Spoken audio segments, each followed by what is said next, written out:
పిత పుత్ర పవిత్రాత్మ నామమున ఆమేన్. మన నాథుడైన యేసు క్రీస్తు కృప, సర్వేశ్వరుని ప్రేమ, పవిత్రాత్మ సహవాసము మీ అందరితో ఉండునుగాక.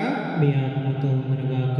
క్రీస్తు నాథుని యందు ప్రియాతిప్రియమైన సహోదరి సహోదరులారా, ఈనాడు తల్లి శ్రీసభ పునీత అలోషియస్ గొంజాగా పునీతుడి యొక్క పండుగను కొనియాడుతూ ఉన్నది.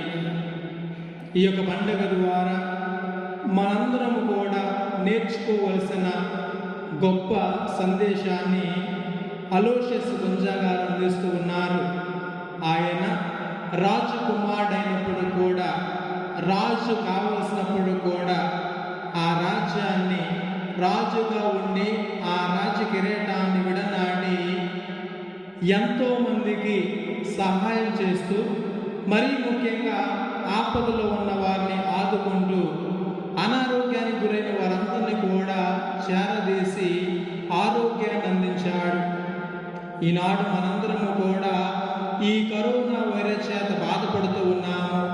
కరోనా పేషెంట్ చూసి భయపడుతూ ఉన్నాము. కానీ ఆయన యొక్క గుండె నిండా కూడా దేవుని యొక్క ప్రేమతో నింపుకున్నాడు. ఆ ప్రేమ చేతనే ఆయన ఎంతో మందికి సహాయం చేయగలిగాడు. అలాంటి సహాయం చేసే స్వభావాన్ని, ఆ ఉన్నత స్థితిని కూడా విడనాడి ఒక మామూలు మనిషిగా మారి గురువుగా అయ్యి పునీతులయ్యారు. ఆయన యొక్క ప్రార్థన ద్వారా మనం కూడా ఆ పునీతులాగా మారి యొక్క అనుగ్రహాన్ని దేవుడు మనందరికి దయచేయాలని ఈ దివ్య పూజలో ప్రార్థన చేద్దాం. తెలిసి తెలియక చేసిన ప్రతి పాపాన్ని జ్ఞాపకం ఉంచుకొని పాప మన్నింపు ద్వారా ఈ దివ్య పూజలో పాల్గొందాం.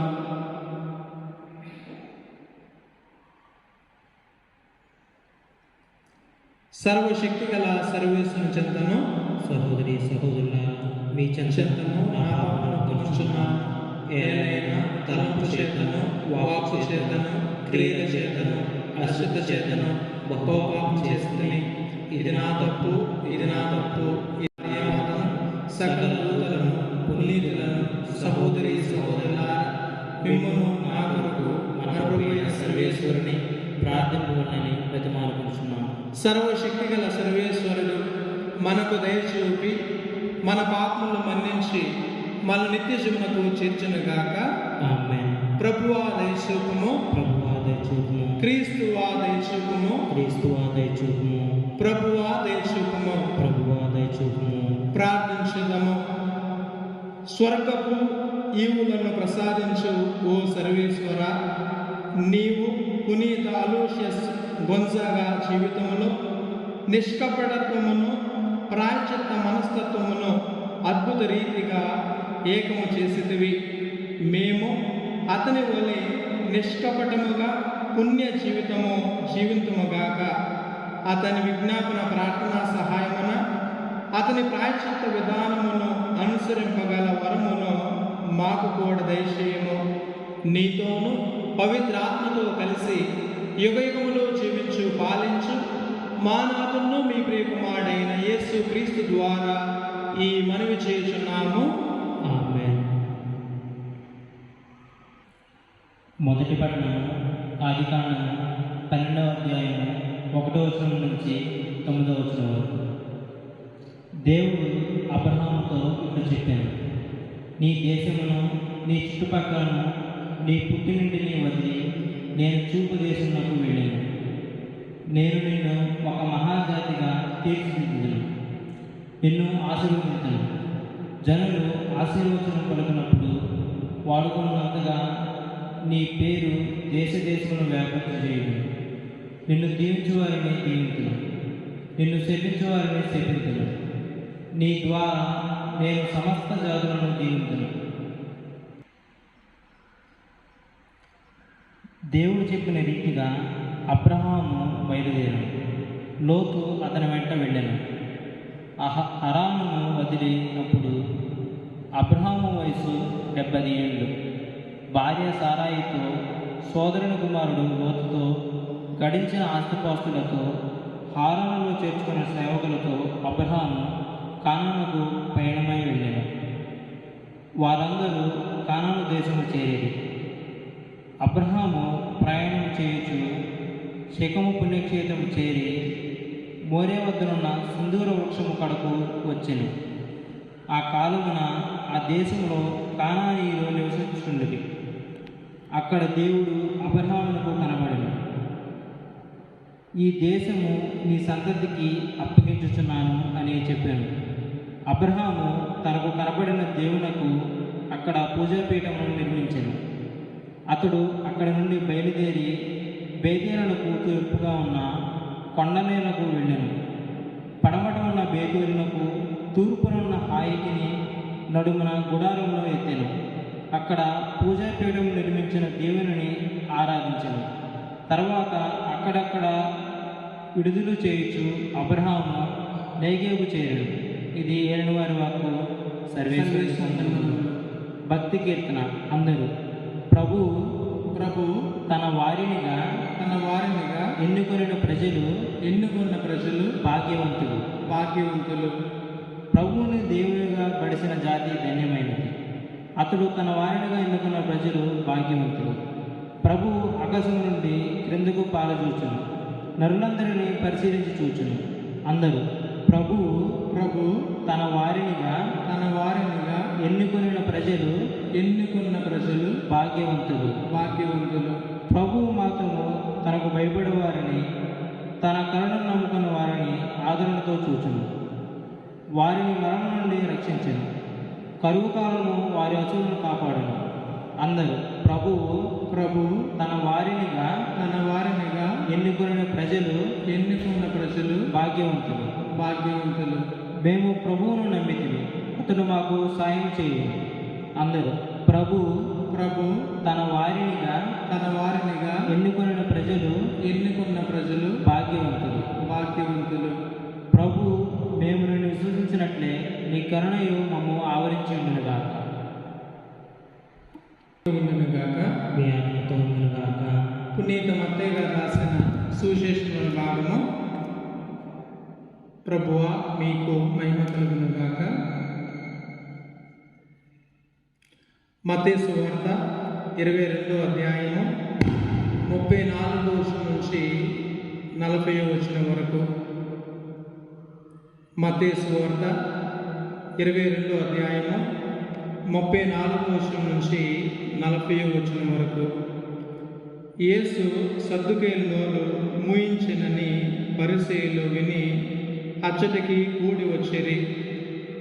వారిలో ఒక ధర్మశాస్త్ర ఉపదేశకుడు ఆయనను పరీక్షింపవలనని, బోధకుడా, ధర్మశాస్త్రమందు అత్యంత ప్రధానమైన ఆజ్ఞ ఏది అని అడిగాను.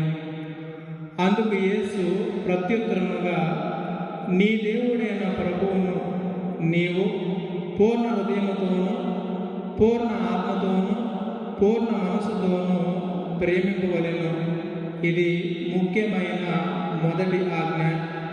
నిన్ను నీవు ప్రేమించుకున్నట్లే నీ పొరుగు వానిని ప్రేమింపవలెను అను రెండో ఆజ్ఞయు ఇట్టిదే. మోషే ధర్మశాస్త్రము, ప్రవక్తల ఉపదేశములు అన్నీయు ఈ రెండు ఆజ్ఞపైనే ఆధారపడి ఉన్నవి అని సమాధానమిచ్చాను. ఇది క్రీస్తు సువిశేషము.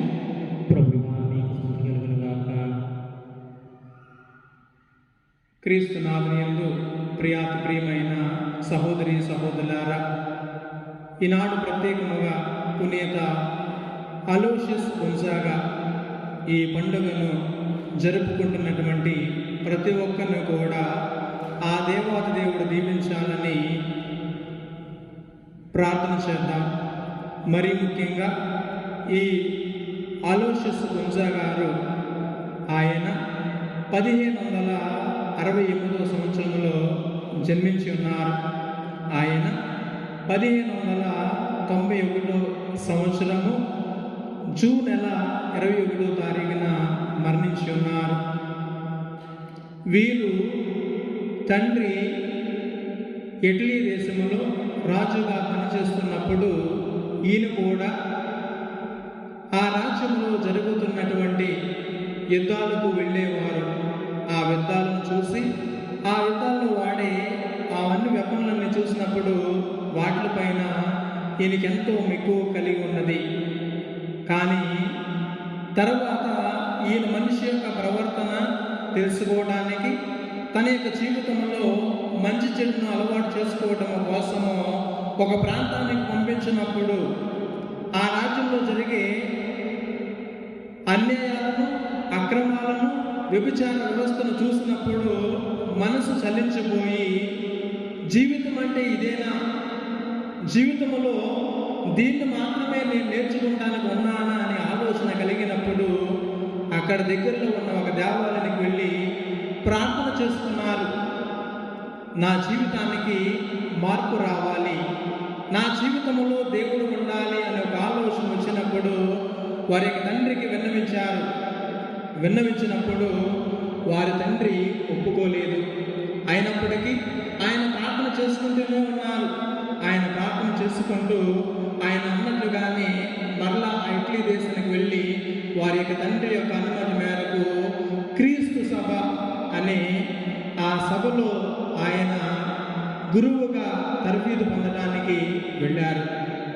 ఆ తరబీదు పొందే సందర్భంలో ఆయన తిరిగే ప్రాంతంలో చూసినప్పుడు ఎవరైనా అనారోగ్యంతో బాధపడుతున్నప్పుడు కానీ, లేకపోతే వస్త్రాలు లేని వారికి వారి యొక్క తల్లికి తండ్రికి లేఖ రాశారు, ఇదిగో వీరికి ఈ అవసరాలు ఉన్నాయి, ఈ అవసరాలను మీరు మాత్రమే తీర్చాలని వారికి లేఖ ద్వారా విన్నవించుకున్నారు.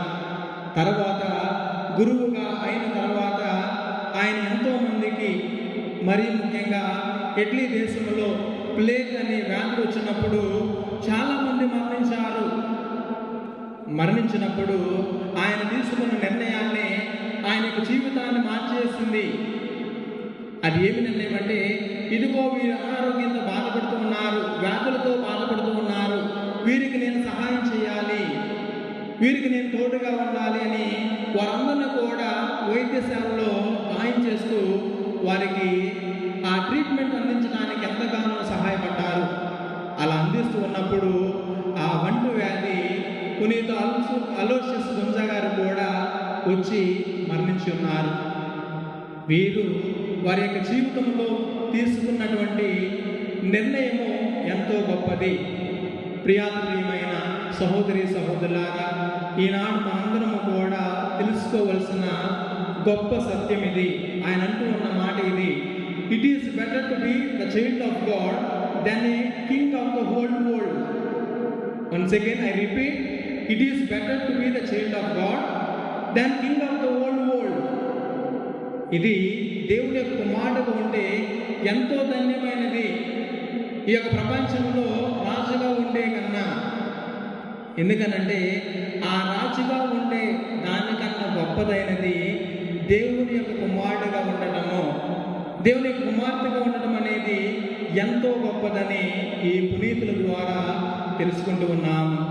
అందుకోసమే శిరాపుత్రుని యేసు జ్ఞాన గ్రంథము 3వ అధ్యాయము 17, 18, 19 వచనాల్లో చెబుతూ ఉన్నాడు, నీవు ఎంత గొప్పవాడమైనా కానీ, నీకు ఎంత అధికారం ఉన్నా కానీ, వినయము కలిగి జీవిస్తే దేవుని యొక్క అనుగ్రహాలు తప్పకుండా ఉంటాయి. ఆ దేవుని యొక్క అనుగ్రహాలు ఈనాడు మనందరం కూడా పొందాలంటే కనుక ఆ వినయముతో ఉండాలి. ఆ వినయాన్ని మనం కూడా నేర్చుకోవాలి. ఆ దేవుడి పట్ల వినయము కలిగి జీవించిన వారి యొక్క జీవితాలు ఎప్పుడూ కూడా ఆనందముగా ఉన్నాయి. ప్రియమైన సహోదరి సహోదరులారా, ఈనాడు సుశీల్పట్నం మనం చదువుకున్నట్లుగానే నీ దేవుణ్ణి పూర్ణ ఆత్మతోనూ, పూర్ణ మనసుతోనూ, పూర్ణ శక్తితోనూ పూజింపమని సెలవిస్తూ ఉన్నారు. దానిలో ఉన్న ఔన్నత్యాన్ని మనిషి యొక్క జీవితంలో ఒక నిర్ణయాన్ని మనసులో ధ్యానం చేసుకుంటూ ఉన్నాడు, ఆలోచిస్తూ ఉంటాడు. ఆ ఆలోచన ద్వారా తన యొక్క ప్రవర్తన మారుతూ ఉన్నది. అందుకోసమే అలోషియస్ గుంజా గారు ఆయన చూసిన ప్రవర్తన, వారి యొక్క జీవితంలో నేర్చుకున్న నడవడిక ద్వారా ఆ ప్రవర్తన మార్చుకోవాలనే మనసు కలిగినది. అందుకే పూర్ణ హృదయంతోనూ, పూర్ణ ఆత్మతోనూ, పూర్ణ శక్తితోనూ ఆ దేవుడికి కుమారుడిగా మారాలనే ఒక ఆలోచన కలిగినది. ఆ ఆలోచనే తన యొక్క జీవితాన్ని మార్చేసింది. ఆ జీవితాన్ని మార్చి మనందరి కోసము, మనందరం కూడా నేర్చుకోవడానికి ఆయన పునీతుడిగా మారి మన కోసము ఈనాడు ప్రార్థన చేస్తూ ఉన్నాడు. మనం కూడా, మనలో కూడా ఆ పునీతుడి యొక్క భాగ్యము కలిగజేస్తూ ఉన్నారు. మన యొక్క జీవితాన్ని, మన యొక్క జీవితంలో ఉన్న ఒడుదొడుకులను వేరే వారికి సాయపడాలనే మనస్తత్వాన్ని అధికం చేసుకోవాలి. వినయాన్ని కలిగి ఉండాలి. అలాంటి మంచి మనసును, మంచి ఉద్దేశాన్ని దేవుడు మనందరికీ దయచేయాలని ఈ దివ్య పూజలో ప్రార్థన చేద్దాం. పితా, పుత్ర, పవిత్రాత్మ నామమున ఆమేన్.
సహోదరి సహోదరులారా, మీరును నేను అర్పించిన ఈ బలిని సర్వశక్తి గల సర్వేశ్వరుడు అంగీకారముగా ప్రార్థించదము.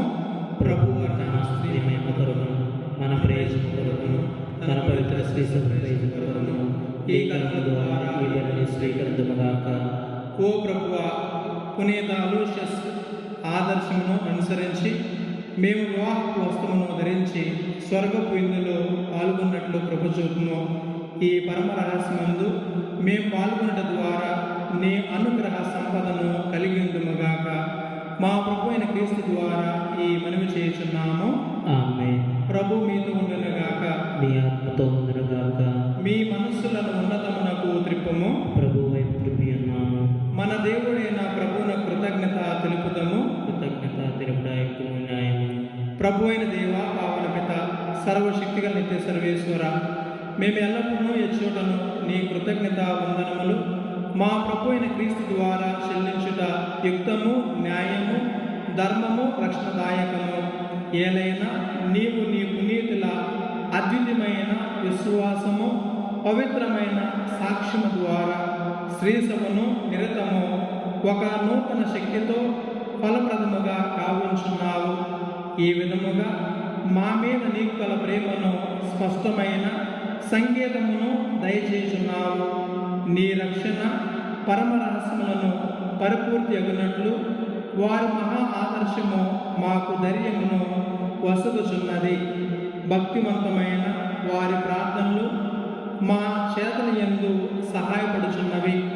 కావున దూతల అతిదూతల సమేతమున నీ పునీతుల బృందముతో నేకమై మేము నిరతము నిన్ను స్తుతించుట ఎట్లనగా, ధనాధిపతి అయిన సర్వేశ్వరుడు పవిత్రులు పవిత్రులు పవిత్రులు, పరలోకమును భూలోకమును మీ మహిమతో నిండినవి. మహోన్నతమున హోసాన్న, ప్రభువు నామమున వేచేవారు ధన్యులు. మహోన్నతమున హోసాన్న.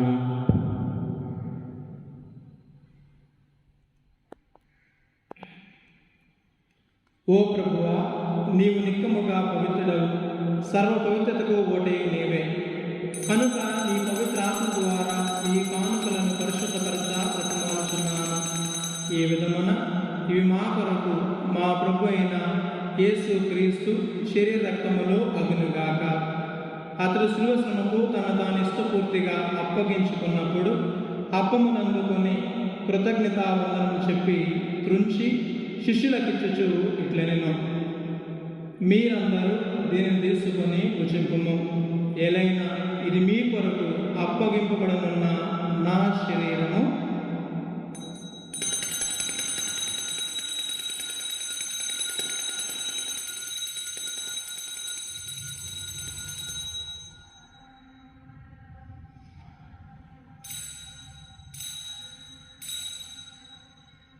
ఆగదముగానే భోజనాంతరము పాత్రను అందుకొని మరలా నీ కృతజ్ఞతా వందనములు చెప్పి శిష్యులకిచ్చుచు ఇట్లనెను, మీరందరూ దీనిని తీసుకొని దీని నుండి పానము చేయుడు.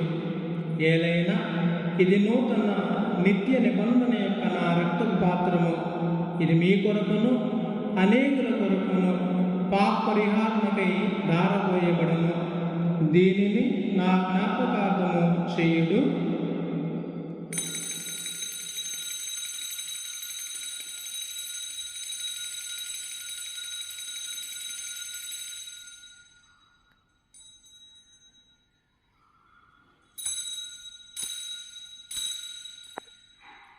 ఇది విశ్వాస రహస్యము.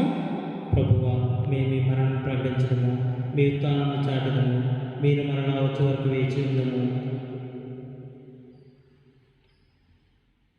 కనుక తండ్రి, క్రీస్తు మరణమును ఉత్థానమును స్మరించుచు జీవనసుగి అపమును రక్షణ పాత్రమును నీకు సమర్పించున్నాము.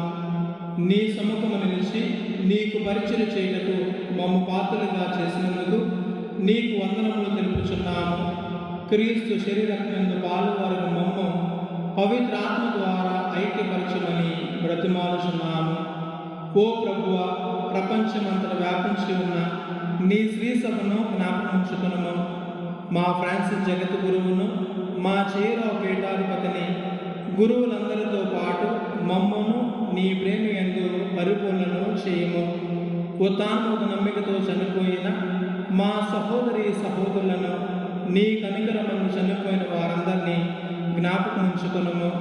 వారిని నీ దివ్య ప్రకాశంలోనికి చేర్చుకును. మా అందరిపై దయచూపి దేవుని కనికలేక మరియమాతోను, ఆమె భర్తయ్య పునీత యోసేపు గారితోను, అపోస్తులతోను, ఆది నుండి నీకు సేవ చేసిన పుణ్యాత్ములందరితోను మాకు నిత్య జీవితంలో భాగము దయచేయము. అప్పుడు వారితో కలిసి మేము నీ కుమారుడు యేసు క్రీస్తు ద్వారా నిన్ను స్తుతించి మహిమపరచుదము.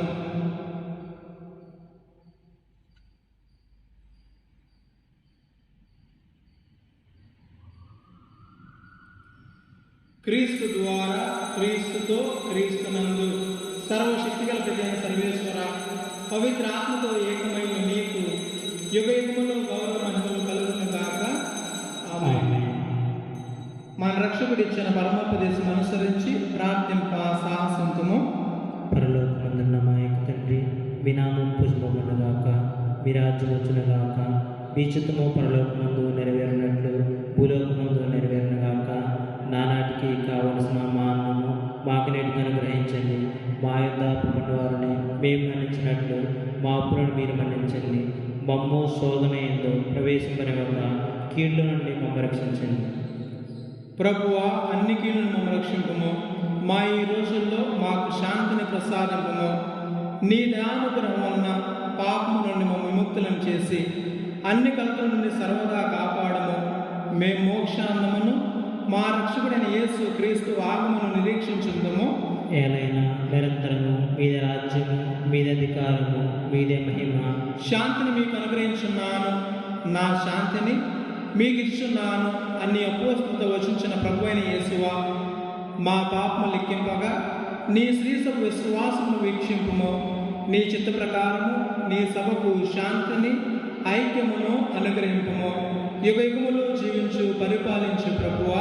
ఆమేన్. ప్రభు శాంతి ఎల్లప్పుడూ మీతో ఉండునుగాక, మీ ఆత్మతో ఉండునుగాక. ఒకరికొకరు సమాధానం తెలుపుకుందాము.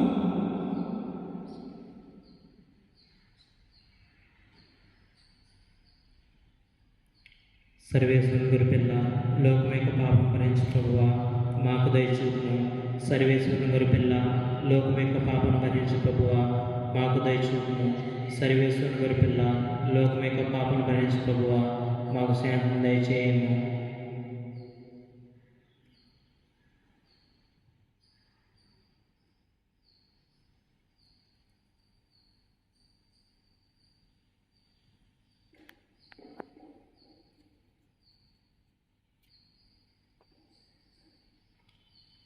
ఇదిగో సర్వేశ్వరుని గొర్రెపిల్ల, ఇదిగో లోక పాపములను పరిహరించే ప్రభు. ఈ గొర్రెపిల్ల విందుకు పిలువబడిన వారందరూ ధన్యులు. ప్రభువా మీరు నా ఇంట ప్రవేశించడానికి నేను ప్రార్థన కాను, కానీ మీరు ఒక మాట పలికిన నా ఆత్మ స్వస్థత పొందదును.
ప్రార్థించదము.